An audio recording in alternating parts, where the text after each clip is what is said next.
बघा, आपण कारक प्रकरणामध्ये 7 विभक्ती आणि कारक जे आहेत ते सगळे आपण मागच्या लेक्चरमध्ये कंप्लीट केले होते. आता कारक प्रकरणामध्ये पुढचा जो टॉपिक येतो, कारक प्रकरणामध्ये म्हणजे डायरेक्टली कारक प्रकरणात मेन्शन नाहीये. तर त्या ठिकाणी तुम्हाला ते कारक प्रकरण त्याचं ॲप्लिकेशन ज्या ठिकाणी येणार आहे, तो टॉपिक आहे वाक्यनिर्मिती. आता वाक्यनिर्मितीसाठी तुम्हाला प्रत्येक विभक्तीचे प्रत्यय किंवा विभक्तीला मराठीमधून कोणते प्रत्यय आहेत ते माहिती असणं गरजेचं आहे. ते माहिती राहिलं तर तुम्हाला मराठी टू संस्कृत ट्रान्सलेट करताना किंवा वाक्य बनवताना ते तुम्हाला सोपं जातं. तर तेच आज आपण बघणार आहे, विभक्ती प्रत्यय आणि दुसरं म्हणजे वाक्यनिर्मिती.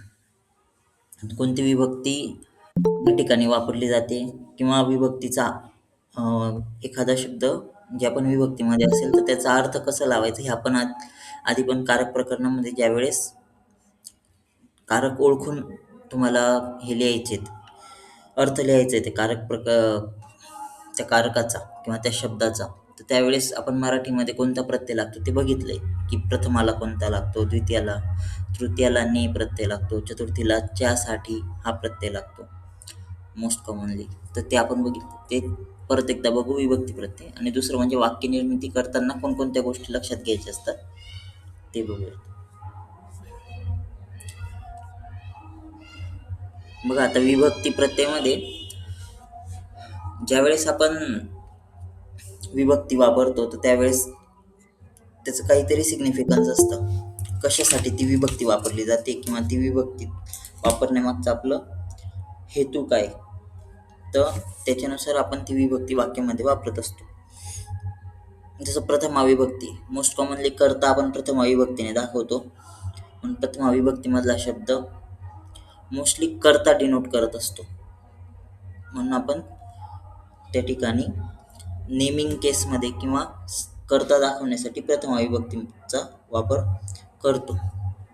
प्रथमा विभक्तीला जो प्रत्यय लागतो मराठीमध्ये तो लागतो ने प्रत्यय. ने प्रत्यय ह्या ठिकाणी आपण ने प्रत्यय लागतो असं म्हणतोय, पण जर का आपण कर्ता प्रथमा विभक्तीमध्ये वापरतोय तर मोस्टली जो पण कर्ता असेल त्याचं नाव ॲज इट इज आपण त्या ठिकाणी वापरत असतो. जसं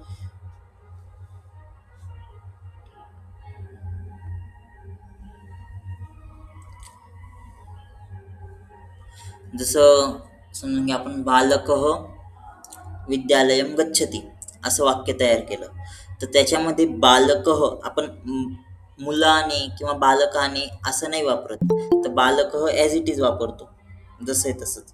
तर मग ने प्रत्यय कधी कधी लागत असतो, एखाद्या वेळेस ने प्रत्यय लागतो. जसं रामः रावणं हन्ति, रामाने रावणाला मारले, ह्या ठिकाणी कर्ता जो आहे राम त्याला ने प्रत्यय लागेल. तर तो स्वतःहून काहीतरी कार्य करतोय त्यावेळेस आपण ने प्रत्यय, जसं वाक्य असेल त्याच्यानुसार त्या ठिकाणी ने प्रत्यय लावायचा का नाही हे ठरत असतं. जसं बालकः विद्यालयं गच्छति, ह्या ठिकाणी बालकाने असा ने प्रत्यय नाही लागला.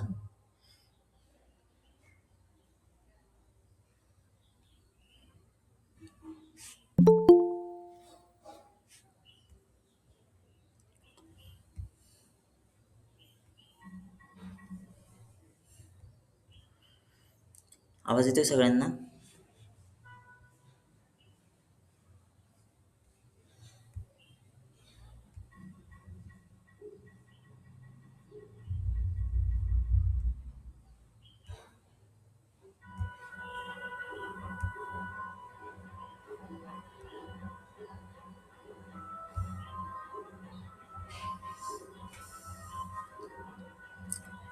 ठीक आहे. तर मोस्टली करता ज्यावेळेस एखादी क्रिया करतो ना त्यावेळेस ने प्रत्यय लागतो. जसं रामः रावणं हन्ति, रामाने रावणाला मारले, किंवा मग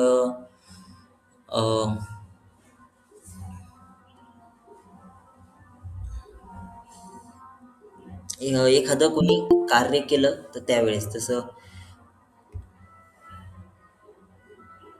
वृद्धः लेखम लिखितवान, वृद्धाने लेख लिहिला, किंवा लेखकः लेखम लिखितवान, लेखकाने लेख लिहिला, तर असं भूतकाळी वाक्य असतात त्यावेळेस मोस्टली ने प्रत्यय कर्त्याला लागत असतो.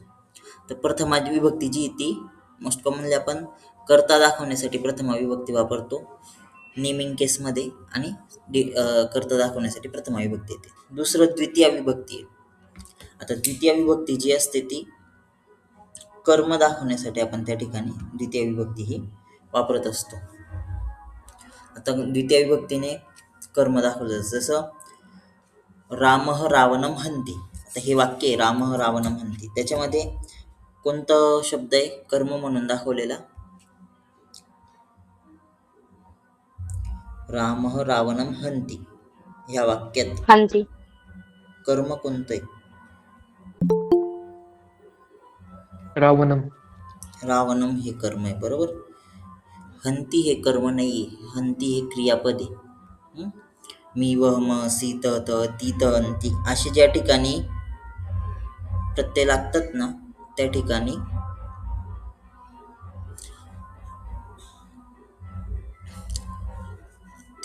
ते क्रियापद असतात. मी व म सी त त ती त अंती हे प्रत्यय लागल्यावरती. त्याच्यामुळे ती त अंती असे जर प्रत्यय लागलेले असतील तर ते क्रियापद आहेत.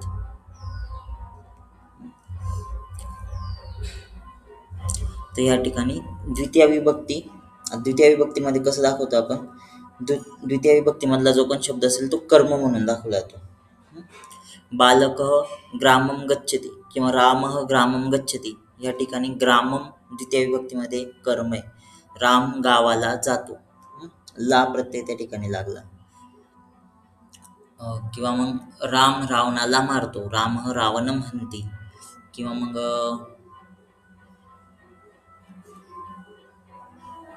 लेखक, आता काही ठिकाणी ला प्रत्यय डायरेक्टली नाही लागत. जसं लेखकः लेखम लिखती हे वाक्य जर का बनवलं तर त्याला लेखाला लिहितो असं नाही म्हणत आपण. लेखक लेख लिहितो, तर नुसतं लेख हा शब्द ॲज इट इज आला, पण लेख लिहिणे ही क्रियामुळे लेख ही क्रिया प्राप्त होते, लेख हे कर्म प्राप्त होते, म्हणून त्याला कर्मसंज्ञा प्राप्त झाली. तर ला प्रत्यय आपण वाक्यानुसार त्या ठिकाणी प्रत्यय लावायचा. हे मोस्ट कॉमन लागणारे प्रत्यय आहेत. हेच प्रत्यय लागले पाहिजेत असं कंपल्शन नाही आहे. वाक्यानुसार आपण त्याला ट्रान्सलेट करायचं.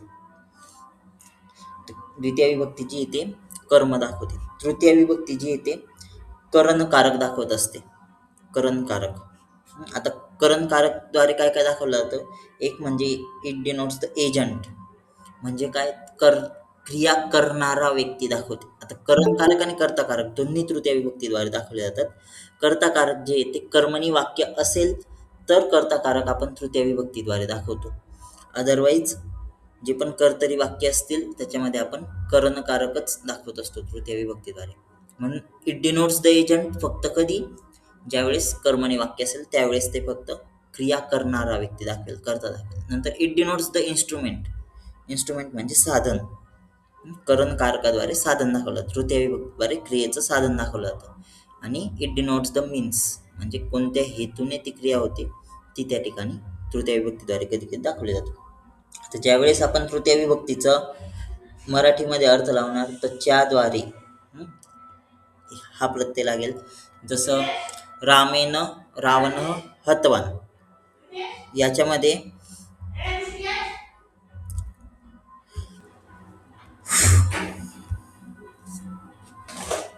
आवाज येतो व्यवस्थित सगळ्यांना?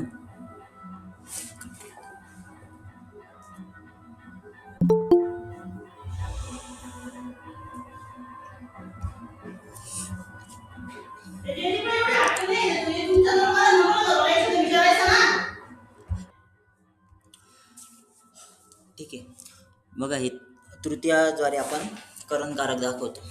करणकारक म्हणजे त्या ठिकाणी इट डिनोट्स द इन्स्ट्रुमेंट म्हणजे साधन जे असतं ते करणकारक. जसं बालकः कंदुकेन क्रीडती ह्या वाक्यामध्ये कोणता शब्द आहे साधन म्हणून दाखवलेला?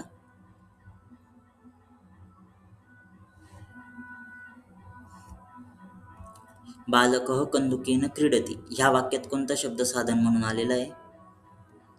किंवा करणकारक कोणत्या शब्दामध्ये दाखवलेलं आहे? कंदुकेन. कंदुकेन, बरोबर. म्हणजेच काय, कंदुकचा अर्थ होतो चेंडू, मग त्याला प्रत्यय कोणता लागणार, कंदुकेनचा अर्थ लिहिताना चेंडूने. चेंडूने, बरोबर. आपण तृतीय विभक्तीद्वारे मोस्टली साधन दाखवतो आणि त्याला ने प्रत्यय तृतीय विभक्तीमध्ये लागत असतो. आता चतुर्थी विभक्ती जी असते ती संप्रदानकारक चतुर्थी विभक्तीद्वारे दाखवलं जातं. आता संप्रदानकारक म्हणजे काय दाखवतं, की क्रिया कोणत्या वेने होते ते दाखवलं जातं, कोणत्या दिशेने, म्हणजे क्रियेचा रोख कोणत्या दिशेला किंवा क्रियेचा हेतू काय आहे ते आपण चतुर्थी विभक्तीने मोस्ट कॉमनली दाखवतो. किंवा मग रुच धातू वगैरे असेल तर मग त्या ठिकाणी आपण चतुर्थी विभक्तीने संप्रदान संज्ञा त्याला प्राप्त होते. पण ज्याला ती गोष्ट आवडते वगैरे हे सगळं चतुर्थी विभक्ती रुच धातुयोगी लागते. तर त्या ठिकाणी आपण क्रियेचा हेतू नाही दाखवते. जेव्हा आपण जर म्हणतो की गणेशाय मोदकम रोचते, तर ह्या ठिकाणी रुच धातू, रुच आवडणे ही क्रिया आहे, तिचा हेतू आपण नाही दाखवते. तर गणेशाला आवडतात, तर त्या ठिकाणी रुच धातूच्या प्रभावामुळे तिथे चतुर्थी विभक्ती लागलेली. आणि जेव्हा आपण म्हणतो की उत्सवाय शोभनम भवती, आता हे जे वाक्य आहे याच्यामध्ये शोभनम भवती ही जी क्रिया आहे ती उत्सवाकरिता सजावट होत आहे. तर ह्या ठिकाणी उत्सवाकरिता, त्या ठिकाणी तो जो सजावट करणे ही जी क्रिया आहे त्याचा हेतू आपण चतुर्थी विभक्तीने दाखवतोय, उत्सवाय शोभनम भवती. तर ज्यावेळेस रुच, नम, स्वस्ती, स्वाहा, स्वधा, अलम व षट हे शब्द आहेत आणि यांच्यायोगी ज्यावेळेस चतुर्थी विभक्ती लागते तर त्यावेळेस आपण क्रियेचा हेतू नाही दाखवत. तर त्यावेळेस आपण त्या शब्दांमुळे त्या ठिकाणी त्या शब्दांच्या प्रभावाने चतुर्थी विभक्ती लागते. तर मोस्ट कॉमनली ज्यावेळेस आपण चतुर्थी विभक्तीचा शब्द वापरतो तर च्यासाठी हा प्रत्यय मोस्ट कॉमनली वापरत असतो, पर्पज दाखवतो क्रियेचा चतुर्थी विभक्तीने. आणि नमः, स्वास्ती, स्वाहा, स्वधा, अलम व षट हे जर का आले तर त्यांच्या योगाने ज्यावेळेस चतुर्थी विभक्ती होते तर त्यावेळेस ला प्रत्यय आपण लावतो. जसं सरस्वत्यै नमः, तर सरस्वतीला नमस्कार. नंतर चरकाय नमः, चरकांना नमस्कार. तर त्या ठिकाणी आपण ला किंवा ना प्रत्यय त्या ठिकाणी लावतो. च्यासाठी हा प्रत्यय ज्यावेळेस हेतू दाखवायचा असेल त्यावेळेस आपण चतुर्थी विभक्ती आली तर च्यासाठी हा प्रत्यय त्या ठिकाणी लावत असतो. नंतर पंचमी विभक्ती जी असते तिला अपदानकारक ज्यावेळेस असतं त्यावेळेस पंचमी विभक्ती वापरतो आपण. इट डिनोट्स द सेपरेशन, वियोग दाखवण्यासाठी आपण तिथे अपदानकारक वापरत असतो. किंवा मग इट डिनोट्स द सोर्स, जिथून उत्पत्ती होते ती पंचमी विभक्तीने दाखवली जाते. ज्यावेळेस उत्पत्ती दाखवायची तर ऊन, हून हे प्रत्यय त्या ठिकाणी लागतात. किंवा सेपरेशन दाखवायचं असेल त्यावेळेस पण ऊन, हून प्रत्यय लागतात. किंवा फ्रॉम, आउट ऑफ हे प्रत्यय त्या ठिकाणी लागत असतात. जसं वृक्षात पर्णानी पतंती किंवा वृक्षात फलम पतती ह्या वाक्यामध्ये सेपरेशन दाखवलेले, झाडावरून फळ पडते किंवा झाडावरून फळे पडतात. तर त्या ठिकाणी पंचमी विभक्ती ज्या आपण हेच बघितलं होतं की वियोगाच्या क्रियेमध्ये जे ध्रुव असतं, जे स्टेबल असतं त्याला पंचमी विभक्ती प्राप्त होते. तर तिथे वृक्षात याला पंचमी विभक्ती प्राप्त झाली कारण की ते स्टेबल आहे. आणि ज्यावेळेस आपण अर्थ लावतोय त्यावेळेस झाडाऊन पंचमी, वृक्षात जो पंचमी मधला शब्द आहे त्याला ऊन, हून हा प्रत्यय लागतो. झाडाऊन फळे पडतात किंवा झाडावरून फळे पडतात. आणि ज्यावेळेस निर्मिती होते त्यावेळेस आपण पंचमी विभक्ती वापरतो आणि त्यावेळेस च्यामधून हा प्रत्यय लागतो. जसं बीजात वृक्षम उद्भवती, बीजात वृक्षम उद्भवती हे वाक्य, बीजात वृक्षम उद्भवती. आता ह्या वाक्यामध्ये कोणता शब्द आहे पंचमीमध्ये?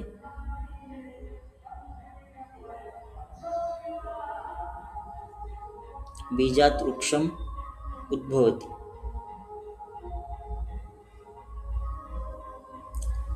या वाक्यात कोणता शब्द आलाय पंचमी विभक्तीत? बीजात. बीजात, बरोबर. बीजात शब्द पंचमी विभक्तीत आलेला आहे. तर त्याचा अर्थ ज्यावेळेस लावणार तर काय होईल अर्थ?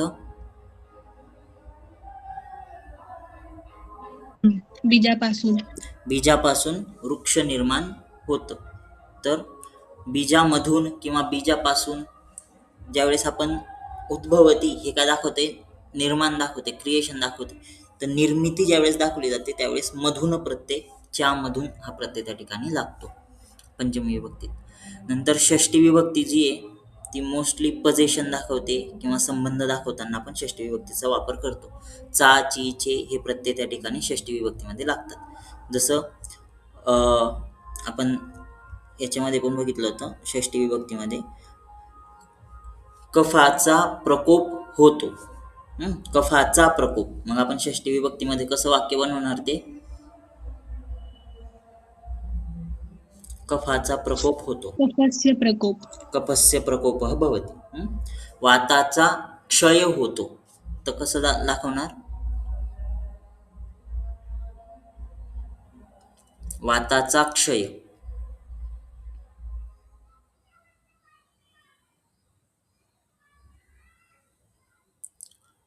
वाताचा क्षय होतो हे कसं दाखवणार आपण,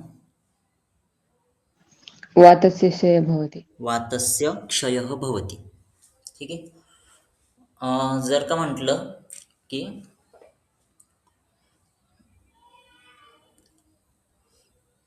रक्तस्य वृद्धी भवति, याचा अर्थ काय होईल, रक्ताची वाढ झाली. रक्ताची वृद्धी होते. तर चा, ची, चे. तसंच लवकुशः रामस्य पुत्रौ स्तः, काय अर्थ होईल याचा, रामस्य पुत्रौ,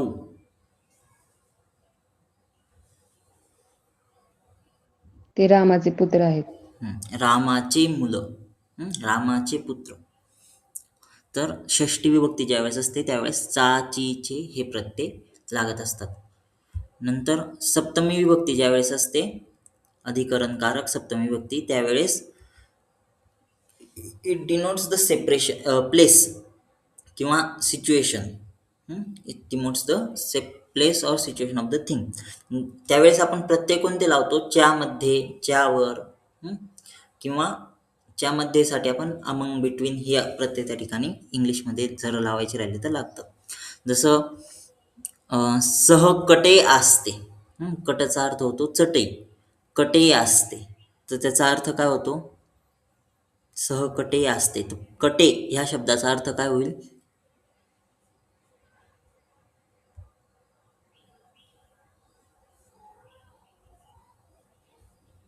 सप्तमी विभक्ती लागली ना, आस्ते म्हणजे बसणे. च्यावर. तर मग कटे म्हणजे चटई, कट म्हणजे चटई. च्यावर हा प्रत्यय जर का लावला तर चटई शब्दाला च्यावर प्रत्यय लावल्यावरती अर्थ काय बनेल,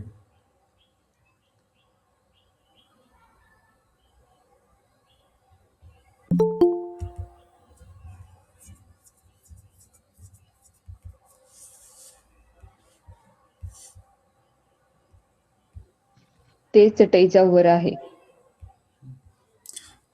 सहकटे असते, चटईवर, हे बरोबर आहे, तो चटईवर बसतो असा अर्थ होतो त्याचा. कटे आसते, आसते म्हणजे बसणे. आसते म्हणजे आहे हा अर्थ नाही, बसणे हा अर्थ आहे. अस्ति जर का राहिलं असतं तर आहे हा अर्थ राहिला असता. ठीक आहे. तर सप्तमीमध्ये च्यावर हा प्रत्यय किंवा मध्ये, च्यामध्ये हा प्रत्यय मोस्टली लागतो. जसं तडागे कमलानी संती हे वाक्य आहे. तडागे सप्तमी विभक्ती, काय अर्थ होईल तडागेचा,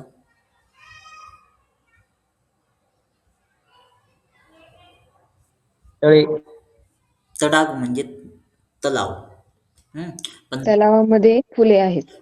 तलावामध्ये कमळ आहेत. तडागे कमलानी संती.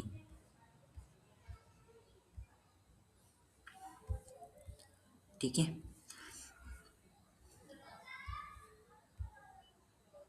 नंतर मुनिही आसने तिष्ठती, मुनिही आसने तिष्ठती, काय अर्थ होईल त्याचा,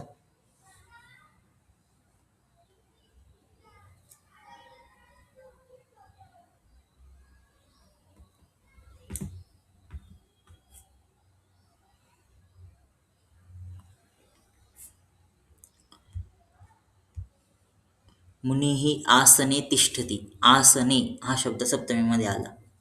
अर्थ काय होईल त्याचा?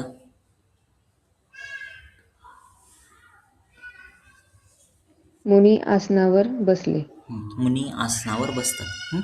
तर ज्यावेळेस सप्तमी विभक्ती असते त्यावेळेस च्यामध्ये किंवा च्यावर हे प्रत्यय त्या ठिकाणी लागतात. ठीक आहे. मी तुम्हाला काल कारक प्रकरणाचे एक्झाम्पल्स दिले होते. कारक ओळखायचं होतं आणि त्याचे अर्थ लिहायचे होते. काल नाही, परवा दिले होते. सॉल्व्ह केले होते का ते एक्झाम्पल्स?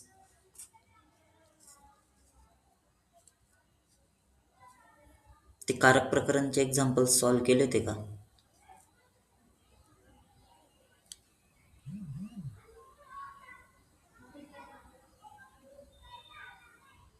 बघितले का ते एक्झाम्पल्स कारक प्रकरणाचे सॉल्व्ह करायला दिलेले? कारक ओळखता आले सगळ्यांना?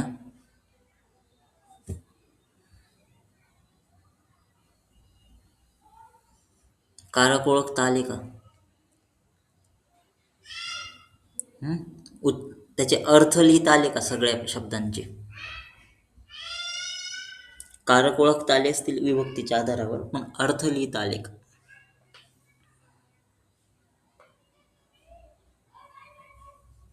सगळे अर्थ लिहिले का त्याचे?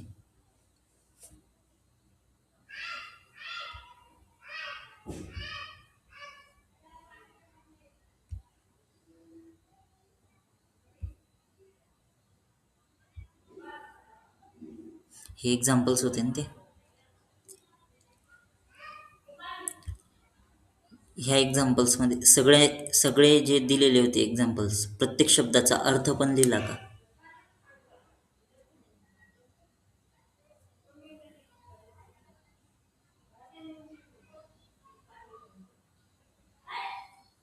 ठीक आहे. हे एक्झाम्पल्स सॉल्व्ह नसतील केले तर ज्यांचे राहिलेत सॉल्व्ह करायचे त्यांनी सॉल्व्ह करा.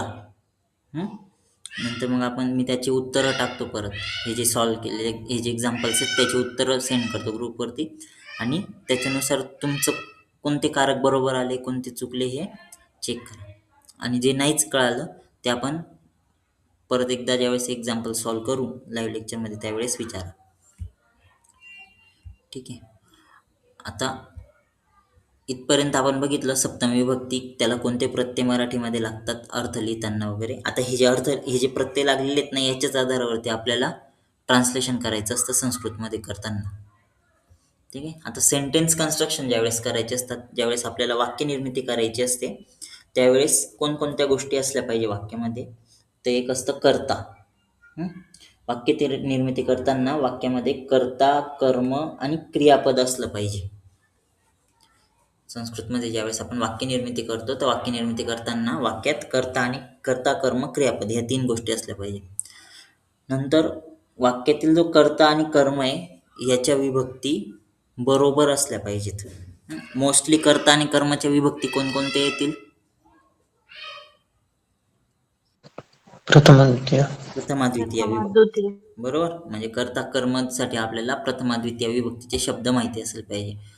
नंतर संस्कृतमध्ये जे वाक्य बनवले जातात ना त्याचा अर्थ हा विभक्तीच्या आधारावरती असतो. त्याच्यामुळे विभक्ती करेक्ट असतील तर वाक्याचा अर्थ करेक्ट असतो, वाक्य शुद्ध असतं. म्हणून शब्दाच्या विभक्ती करेक्ट असणं गरजेचं असतं. आता क्रियापद आणि सर्वनाम किंवा आपल्याला ज्यावेळेस क्रियापद वापरायचे वाक्य बनवताना तर ते क्रियापद आणि सर्वनामचा काय संबंध आहे हे माहिती असणं गरजेचं आहे. आता अस्मत् सर्वनाम म्हणजे अहम, आवाम, वयम, प्रथमा, माम, मा, वम, नो, अस्मान, न, द्वितीय हे वाले जे सर्वनाम आहेत हे ज्यावेळेस कर्ता म्हणून वापरलं जातं त्यावेळेस धातूचं उत्तम पुरुषाचे प्रत्यय आपण त्या ठिकाणी वापरतो. जसं उत्तम पुरुषाचे प्रत्यय म्हणजे कोणते धातूचे? मी, वह, मह हे उत्तम पुरुषचे प्रत्यय आहेत. मग त्यावेळेस अस्मत् सर्वनाम मधलं अहम जर का कर्ता म्हणून असेल तर अहम हा, आता हे अस्मत् सर्वनामचे जे पण अस्मत् सर्वनाम हे उत्तम पुरुषी सर्वनाम आहे. म्हणजे ज्यावेळेस अस्मत् सर्वनाम कर्ता म्हणून वापरणार त्यावेळेस आपण उत्तम पुरुषचे प्रत्यय वापरणार क्रियापदाचे. लकार कोणताही असू द्या, प्रत्यय हे उत्तम पुरुषाचेच वापरले जातात अस्मत् सर्वनाम जर का कर्ता म्हणून वापरलेला असेल तर. आता इथे आपण लट लकारामध्ये सगळेचे सगळे प्रत्यय घेतलेले. जर समजून घ्या वद धातूचा लट लकाराचे प्रत्यय घेतले आपण तर मी बोलतो असं म्हणायचं असेल तर अहम वदामी. वद धातू आहे, वद म्हणजे बोलणे, त्याला आपण अहममुळे उत्तम पुरुष एकवचनचा प्रत्यय लावला मी. अहम वदामी. आवाम वदावह, आम्ही दोघे बोलतो. वयम वदावह, वदामह. वयम, त्या ठिकाणी वयम बहुवचन आहे म्हणून वदामह बहुवचन आलं. अस्मत् सर्वनाम असेल तर उत्तम पुरुषाचे प्रत्यय वापरायचे, हा नियम लक्षात ठेवायचा. दुसरं, युष्मत सर्वनाम जर का कर्ता म्हणून आलेलं असेल तर नेहमी धातूचे मध्यम पुरुषाचे प्रत्यय वापरायचे. मध्यम पुरुषचे प्रत्यय म्हणजे कोणते प्रत्यय, तर मी वह मह हे उत्तम पुरुषचे झाले, सी थ थ हे मध्यम पुरुषचे प्रत्यय. तसं त्वम वदसी, त्वम वदसी याच्यामध्ये त्वम हा युष्मत सर्वनामचं रूप आहे त्वम, प्रथम एकवचन त्वम. तर त्यावेळेस आपण त्वम जर का करताय तर सी हा त्या ठिकाणी मध्यम पुरुष एकवचनचं रूप घेणार, प्रत्यय घेणार. वदसी, त्वम वदसी, तू बोलतोस. युवाम वदतः, तुम्ही दोघे बोलतात. आणि युयम वदथ, तुम्ही सर्व बोलतात. तर त्या ठिकाणी युष्मत सर्वनाम जर का असेल तर धातूचे मध्यम पुरुषचे प्रत्यय वापरायचे. आणि अस्मद युष्मत सोडून इतर कोणताही शब्द किंवा सर्वनाम कर्ता म्हणून आलेला असेल तर धातूचे नेहमी प्रथम पुरुषचे प्रत्यय वापरायचे. जसं सह वदती किंवा बालकः वदती. सह हे तत्सर्वनामचं रूप आहे, बालकः बालक शब्दाचं रूप आहे. सह वदती किंवा बालकः वदती, तौ वदतः किंवा बालकौ वदतः, ते वदन्ति किंवा बालकाः वदन्ति. नंतर काळानुसार धातूचे जे पण प्रत्यय आहेत ते वाक्य बनवताना वापरायचे. जसं लटलकार म्हणजे कोणता काळ असतो, लटलकार म्हणजे वर्तमान काळ. वर्तमान काळ असतो. वर्तमान काळ. लंगलकार म्हणजे भूतकाळ. नंतर लोटलकार म्हणजे आज्ञार्थ आणि विधिलिंग लकार म्हणजे विद्यार्थक. वर्तमान काळ म्हणजे आपण जे प्रेझेंट टेन्समध्ये जे पण वाक्य बनवतो ते वर्तमान काळी वाक्य. जसे आता आहे किंवा जी गोष्ट प्रेझेंटमध्ये होते ते आपण वर्तमान काळामध्ये दाखवणार. जसं सहवदती, तो बोलतो आहे असा अर्थ होतो त्याचा.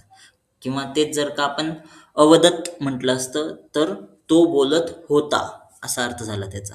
म्हणजे काळानुसार योग्य तो प्रत्यय आपल्याला धातूचा वापरायचा असतो वाक्य बनवताना. मोस्ट कॉमनली आता तुम्हाला तर वाक्य निर्मितीसाठी जे वाक्य दिलेले प्रश्न येतो, जिथे तुम्हाला शब्दाचं रूप लिहून ते वाक्यामध्ये वापर करायचा असतो, तर सगळ्यात सोपं वर्तमानकाळी वाक्य बनवायचं, कारण त्याच्यामध्ये नुसते लटलकाराचे प्रत्यय सगळ्यात सोपे प्रत्यय असतात. वर्तमान काळातलं वाक्य जर का बनवलेलं असलं तर तिथे लटलकाराचे प्रत्यय आपल्याला वापरता येतात. नंतर भवती, अस्ति हे जे धातू आहेत हे सामान्यतः आहे ह्या अर्थाने वापरले जातात. आणि मोस्ट कॉमनली वापरता येणारे हे धातू आहेत भवती आणि अस्ति. तर आहे हा अर्थ ज्यावेळेस दाखवायचा असेल तर भवती हा प्रत्यय आपण त्या ठिकाणी दाखवतो. जसं कफाचा प्रकोप आहे हे वाक्य बनवायचं आपल्याला, तर आपण कसं तर कफस्य प्रकोपः भवति, कफाचा प्रकोप होतो किंवा आहे, कफस्य प्रकोपः भवति. दुसरा आणखीन वर्तते एक धातू आहे, वर्तते हे जे क्रियापद आहे हे आहे ह्या अर्थाने वापरलं जातं. कफस्य प्रकोपः वर्तते, रक्तस्य वृद्धी भवति किंवा रक्तस्य क्षयः भवति. तसंच जर का आणखीन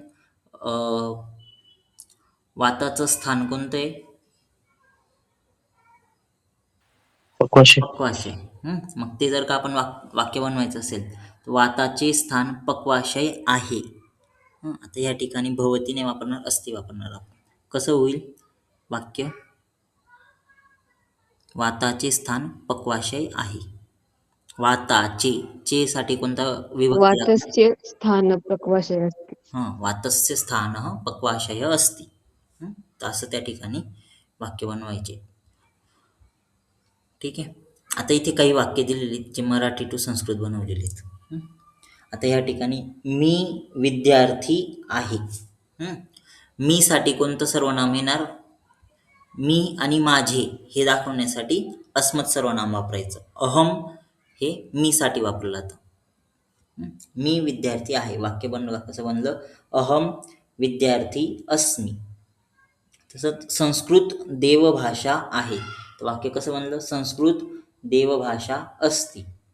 नंतर सज्जनांची संगती म्हणजेच सत्संग होय. तर सज्जनांची संगती कोणती विभक्ती येणार? षष्ठी. षष्ठी. आणि सज्जनांची एकवचन आहे का बहुवचन आहे?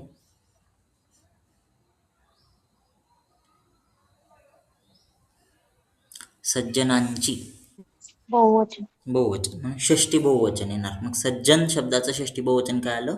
सज्जनानाम.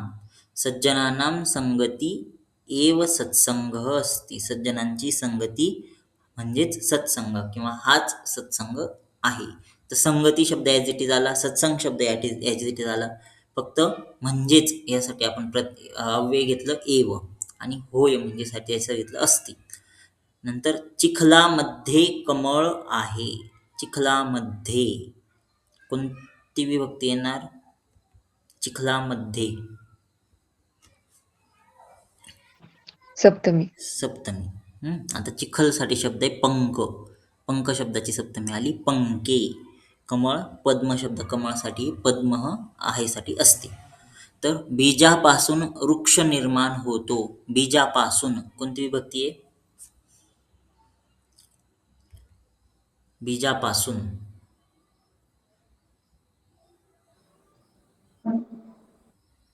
कोणती विभक्ती आहे?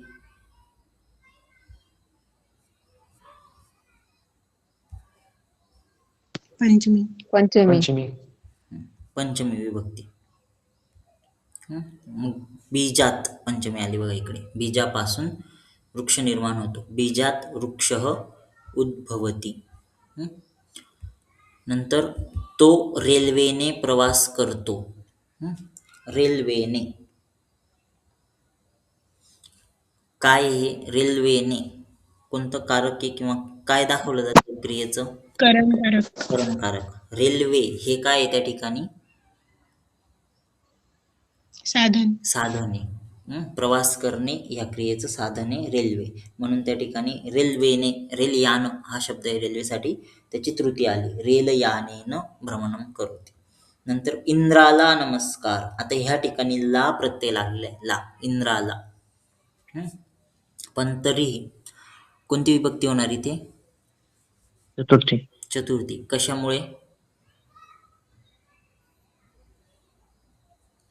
कशामुळे चतुर्थी होईल? नमःमुळे. नमःमुळे. नमः, स्वस्ती, स्वाहा, स्वधा, अलम व षट ह्या शब्दांच्या योगी चतुर्थी विभक्ती. तर इंद्र शब्दाची चतुर्थी इंद्राय नमः. नंतर संधीमध्ये वेदना आहे. संधीमध्ये कोणती विभक्ती येणार? सप्तमी. सप्तमी. संधी शब्दाची सप्तमी काय होईल? संधींमध्ये. तिथे संधींमध्ये. एकवचन राहील का बहुवचन?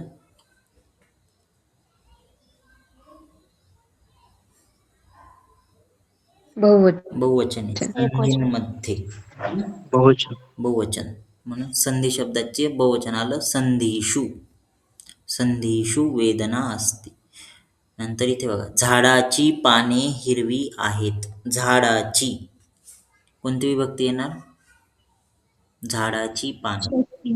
षष्ठी. एकवचन. षष्ठी. षष्ठी. षष्ठी. हा, झाडाची. वृक्षस्य पर्णा. इथे बघा षष्ठी आली. वृक्षस्य पर्णाः हरिताः सन्ति. झाडाची पाने हिरवी आहेत. वृक्षस्य पर्णाः हरिताः सन्ति. नंतर सत्व रजतम हे मनाचे गुण आहेत. कोणता शब्द षष्टीमध्ये येणार? मनस्य. मनाचे हा शब्द आहे. मनसह, मनस्सकारांत शब्द आहे म्हणून तिथे मनस्य नाही झालं, मनसह आलेलं आहे. मनसचे जे रूप होतात ना त्याच्यामध्ये मनसह हे षष्टीचं रूप आहे. स्य नाही लागत तिथे. काही डाऊट आहे? सर, हे जे मराठी वाक्य आहे त्यामध्ये तुम्ही जे विभक्ती ओळखताय ते कशाच्या बेसिसवर ओळखताय? हे जे आपण मागे प्रत्यय बघितले ना त्याच्या बेसिसवर. म्हणजे जे जसं की झाडाची ची जे प्रत्यय आहे हे कोणत्या विभक्तीमध्ये लागतो मग त्याच्यानुसार का? हा, ची प्रत्यय. आता इथे कोणत्या विभक्तीमध्ये ची लागला? षष्ठीमध्ये षष्टी. म्हणून तो प्रत्यय ची. हे जे प्रत्यय नाही इकडचे याच्या बेसिसवर, या ठीक चारच्या आहे. बेसिसवर. तर हे असे त्या ठिकाणी वाक्य बनवायचे. आता वाक्य ट्रान्सलेशन हे असं आणि आपल्याला डायरेक्ट वाक्य बनवायचं असतं. आता वाक्य बनवताना ना मोस्टली उपपद विभक्तीचा पण वापर करायचा कुठे कुठे, जर तुम्हाला आणखीन सोपं करायचं असेल वाक्य बनवणं. जसं समजून घ्या तुम्हाला नमःचं वाक्य बनवायला लावलं असेल, हं, किंवा नमःचं वाक्य असं नाही येणार. जर समजून घ्या तुम्हाला शब्द दिलेला आहे, त्या ठिकाणी सूर्य शब्द आहे आणि त्याचं चतुर्थी एकवचनचं रूप दिलेलं आहे. सूर्य अकारांत शब्द चतुर्थी एकवचन, याचं रूप ओळखायचं आहे आणि वाक्यात उपयोग करायचा आहे. तर कसं वाक्य बनवणार? सूर्याचं चतुर्थी एकवचन काय येईल? सूर्य शब्दाचं चतुर्थी एकवचन काय येईल? सूर्याय. सूर्याय. आता आपण चतुर्थीसाठी आता वाक्य बनवण्यासाठी आपल्याला असं कंपल्सन नाही की पर्टिक्युलरच वाक्य बनवलं गेलं. सूर्याय. आता आपण रुच धातू पण वापरू शकतो, नमः पण वापरू शकतो, स्वस्ती, स्वाहा, स्वधा, अलम, वश त्याच्यापैकी काहीही वापरू शकतो, किंवा मग एखादा हेतू दाखवू शकतो.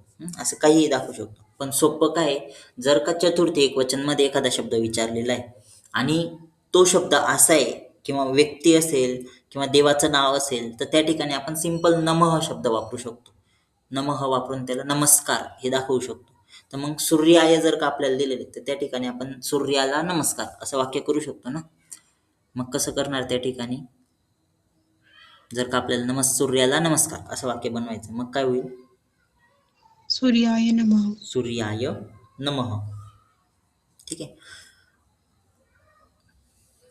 तसंच जर समजून घ्या तृतीयामध्ये एखादा शब्द दिलेला आहे, जसं कफ अकारांत पुल्लिंगी तृतीया एकवचन, काय होईल? कफेन. कफेन. काय अर्थ होईल कफेनचा?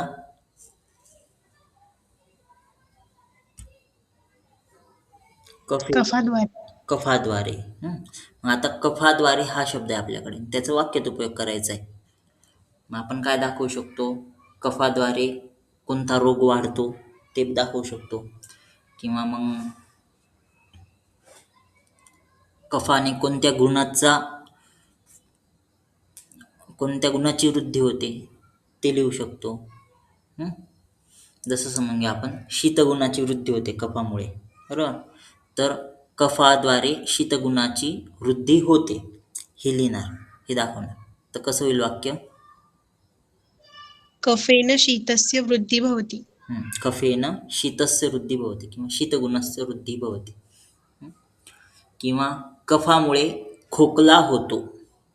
कास, खोकल्यासाठी शब्द आहे कास. वाक्य कसं बनेल?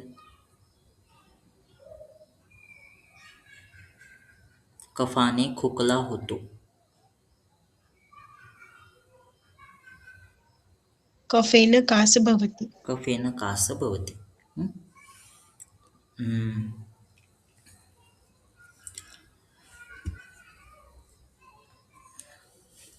ठीक आहे. आणखीन काही अशी वाक्य बनू शकतात का बघा सप्तमीमध्ये? आता जर समजून घ्या एखाद्या ठिकाणी धातूचा उल्लेख आला आहे, आता आपण धातूची वृद्धी, एका धातूपासून दुसऱ्या धातूची वृद्धी असं दाखवत असतो. तर मग आपण त्या ठिकाणी पंचमी विभक्तीचा वापर करू शकतो.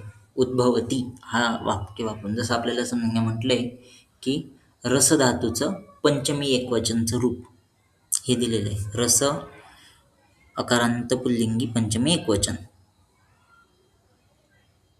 रसात. आता त्याचा वाक्यात उपयोग करायचा आहे रसातचा. आपल्याला काय माहिती कन्सेप्ट की रसापासून कशाची निर्मिती होते? रक्ताची. रसापासून रक्ताची निर्मिती होते. वाक्य कसं बनेल?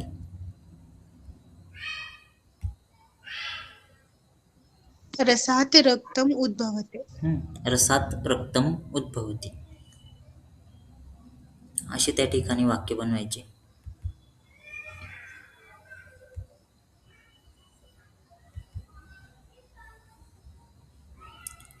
छोटे छोटे वाक्य त्या ठिकाणी बनवायचे जेणेकरून ते सोपे पण जातात बनवायला. आणि जे उपपद विभक्ती आहे त्यांचा वापर मोस्टली करायचा. आता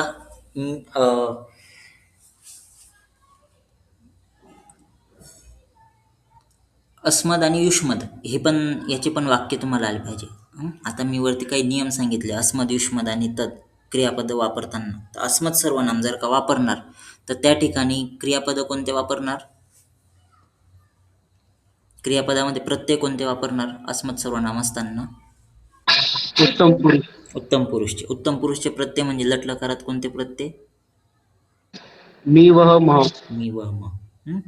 तसंच युष्मत सर्व आणि अस्मत् सर्वनाम म्हणजे कोणते, काय रूप आहेत अस्मत् सर्वनामचे प्रथम एकवचनचे?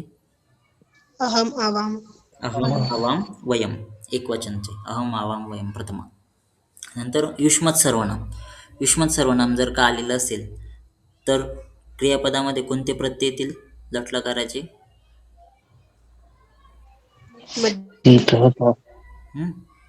सी थ थ मध्यम पुरुषचे प्रत्यय.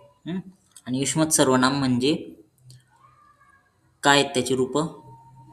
त्वम युवाम युयम प्रथम. त्वम युवाम युयम प्रथमा. त्वम युवाम युयम. बरोबर. अदर दॅन अस्मद युष्मत कोणताही शब्द किंवा कोणतंही सर्वनाम आलं तर कोणते प्रत्यय वापरायचे? तीतः अंती. तीतः अंती लटलकारामध्ये. आणि पुरुष कोणतं येते? प्रथम पुरुष. प्रथम पुरुष.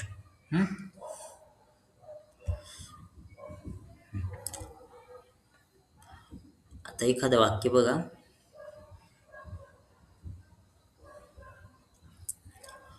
हां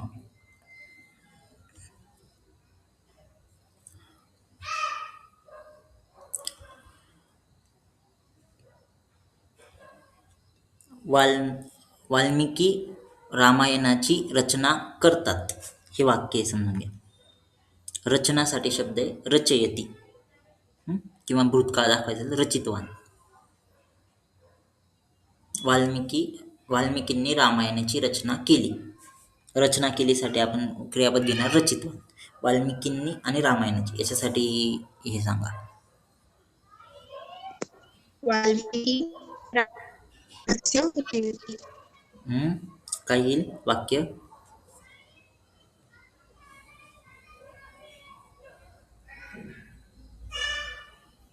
आता वाल्मिकींनी रामायण रचले असं वाक्य बनेल. वाल्मिकी ही रामायणम रचितवान किंवा वाल्मिकींनी रामायणाची रचना केली हे वाक्य जर का केलं तर वाल्मिकी ही रामायणस्य रचनाम कृतवान किंवा वाल्मिकी ही रामायणस्य रचनाम कृतः असं त्या ठिकाणी बनेल. रामायणाची याच्या षष्ठी घेतली तर तिकडे कृतवान येईल. किंवा सोपं वाक्य आणखीन, मी शाळेत जातो याचं ट्रान्सलेशन कसं होईल? अहम शालाम गच्छामि. शालाम किंवा विद्यालय शब्द आहे त्याच्यासाठी विद्यालयम गच्छामि. मी जेवण करतो. करतोसाठी कृ धातू आहे. मी जेवण. अहम भोजनम करोमि. अहम भोजनम करोमि. बालक जेवण करतो कसं वाक्य बनेल?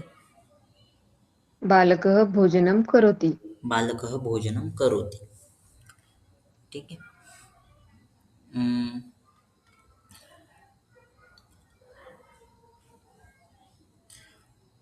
आणि ते जर का त्वम वापरलं करता म्हणून तर वाक्य कसं बनेल?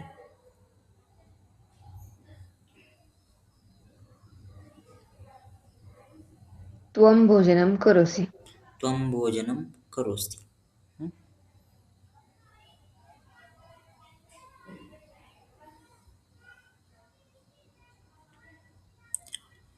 ठीक आहे.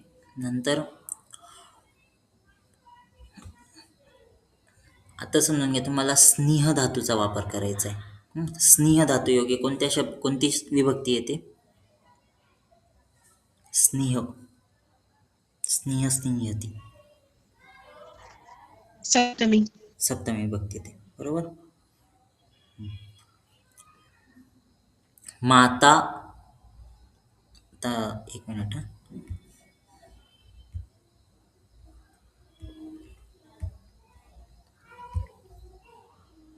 आता इथे हे वाक्य बघा, गाळलेल्या जागा दिलेल्या आहेत. माता डॅश डॅश स्निह्यती. कोणता प्रती येईल, कोणतं रूप येणार तिथे या ठिकाणी? माम आणि मई याच्यापैकी कोणतं रूप येणार? आता अस्मत् सर्वांना माहिती असेल तर स्क्रीन दिसत नाहीये. दिसते आता स्क्रीन. नाही. मग येणार सर. मई येईल, बरोबर. मई. हं?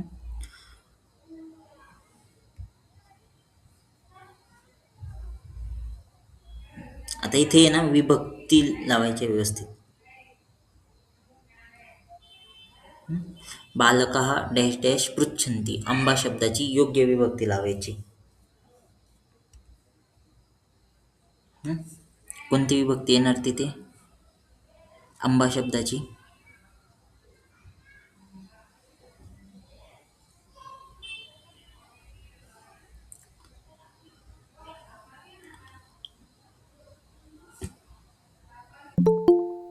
बालकाः हा कर्ता आहे तिथे आणि पृच्छन्ति हे सिंपल विचारतात असा अर्थ होतो त्याचा. राहिलं काय ते? द्वितीय कर्म.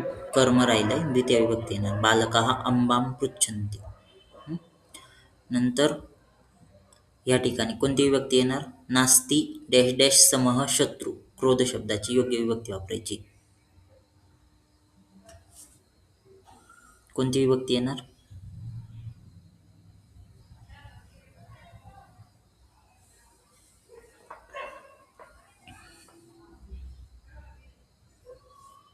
सह, साकं, सार्धं, समं यांच्यायोगी कोणती विभक्ती येते?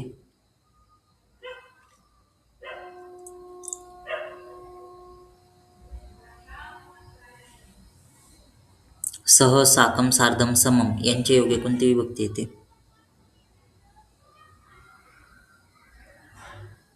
तृतीय. तृतीय. तृतीया विभक्ती येते, बरोबर. म्हणून त्या ठिकाणी क्रोध शब्दाची तृतीया काय येणार? क्रोधेन. क्रोधेन. नंतर इथे डॅश डॅश भीतः बालकः क्रंदती. भीतः कोणती विभक्ती येणार?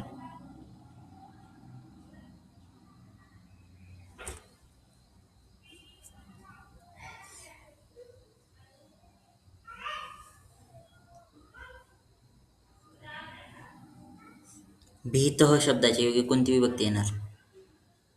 द्वितीय. द्वितीया नाही येत. भय आणि रक्ष याच्यासारखे जर का अर्थ असणारे शब्द असतील किंवा धातू असतील तर त्याच्या योगी कोणती विभक्ती येते? उपपद विभक्तीच्या नियमांमध्ये दिलंय. कोणत्या विभक्तीच्या उपपद विभक्तीमध्ये येतात भय, रक्ष? पंचमी. पंचमी. मग चौर शब्दाची त्या ठिकाणी पंचमी विभक्ती येईल. काय येईल? चौरात भीतः बालकः. चौरात भीतः बालकः क्रंदती. आता या ठिकाणी प्राक शब्दाची योगी कोणती विभक्ती येणार? पंचमी विभक्ती येते. अध्यापकात प्राक आगमिष्यामि. प्राक शब्द ज्यावेळेस असतो त्यावेळेस पंचमी विभक्ती येते. या ठिकाणी कुशलाहा शब्दाची योगी कोणती विभक्ती येते? कुशलाहा शब्द सप्तमी.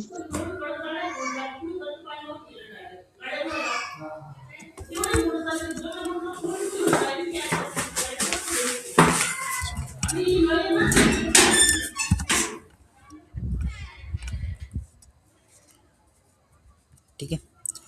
कुशलहा योगी सप्तमी. मग त्या ठिकाणी सप्तमी काय येणार? गायन शब्दाची.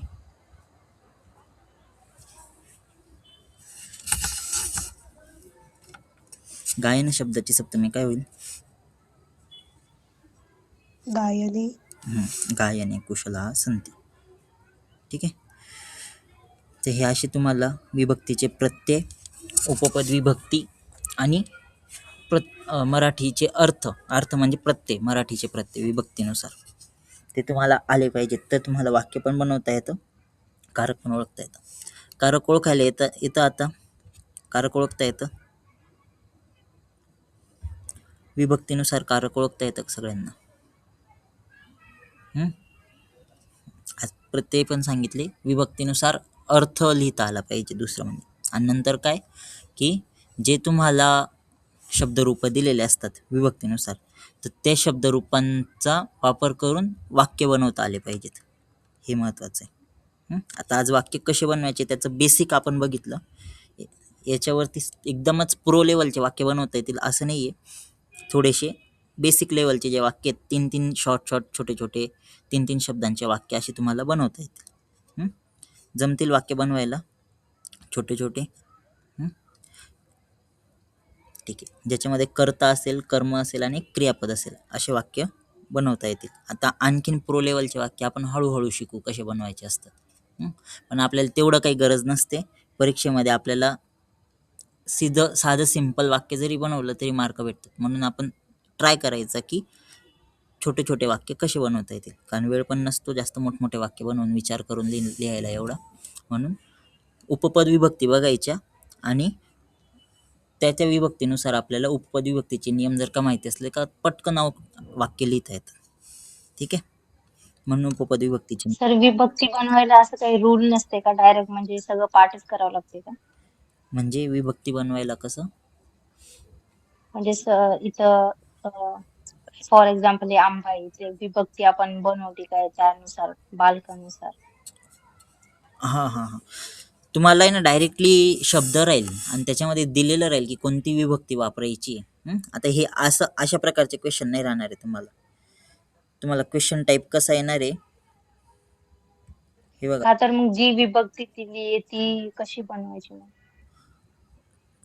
तुम्ही जे शब्द पाठ करताय ना त्याच्याशी रिलेट करून, जसं आता तुम्ही समजा अग्नी कवी शब्द पाठ केलाय. इथे अग्नी इकारांत पुल्लिंग पंचमी एकवचन असं म्हटलेलं आहे. तर अग्नी इकारांत पुल्लिंगचं पंचमी एकवचन काय येणार? आता ते अग्नी शब्दाचं पंचमी एकवचन बनवण्यासाठी आधी तुम्ही कवी शब्द पाठ केलेला असला पाहिजे. कवीचं पंचमी एकवचन माहिती असेल तर अग्नीचं पंचमी एकवचन लिहिता येईल. म्हणजे एक तरी रेफरन्स वर्ड तुमचा पाठ असला पाहिजे, त्याच्या आधारावरती तुम्हाला बनवता येईल. कवीचं पंचमी एकवचन काय येईल?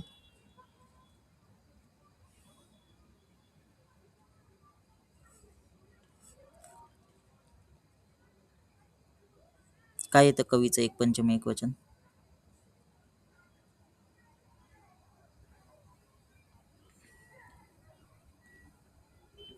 कवेः येतं ना, कवेः. कवे कवेः कविभ्याम कविभ्य पंचमी. मग अग्नीचं पंचमी एकवचन काय येणार? अग्नी अग्नेः. अग्नी. ही विभक्ती तुम्हाला डायरेक्टली त्या ठिकाणी मेन्शन केलेलं राहील की कोणती विभक्ती बनवायची आणि कोणतं वचन घ्यायचंय. ठीक आहे. तुम्हाला फक्त ते वाक्यात उपयोग करायचा आहे त्याचा, म्हणून तुम्हाला प्रत्यय माहिती असणं गरजेचं आहे. आता अग्नेः म्हटलं म्हणजे अग्नीपासून असा अर्थ होतो त्याचा. तर मग तसा वाक्यात उपयोग करायचा. अग्नीपासून हा शब्द वाक्यात आला पाहिजे असं वाक्य बनवायचं आणि त्याचा वाक्यात उपयोग करायचा. आपण असं करू शकतो की पंचमहाभूतांची जी निर्मिती त्याच्यामध्ये अग्नेः काय येते, कशाची निर्मिती होते अग्नीपासून?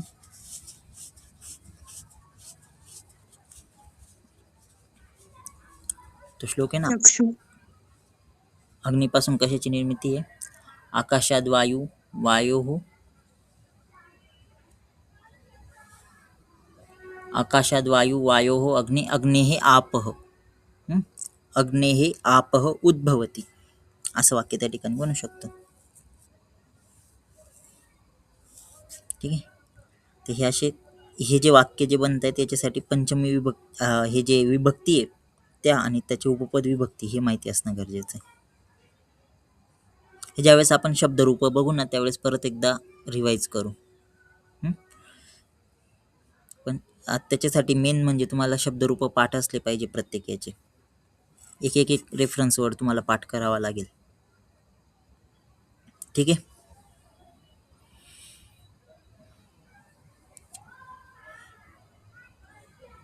हा कंबाईन पार्ट आहे. कारक प्रकरण आणि शब्दरूप ह्या दोघांचा कंबाईन पार्ट आहे. तो जो एलएक्यू येतोय ना पहिला एलएक्यू तो त्याचा कंबाईन आहे. त्याच्यामुळे ज्यावेळेस शब्दरूप बघू त्यावेळेस परत एकदा बघू आपण ते. इथपर्यंत कारक प्रकरण कळालं सगळ्यांना?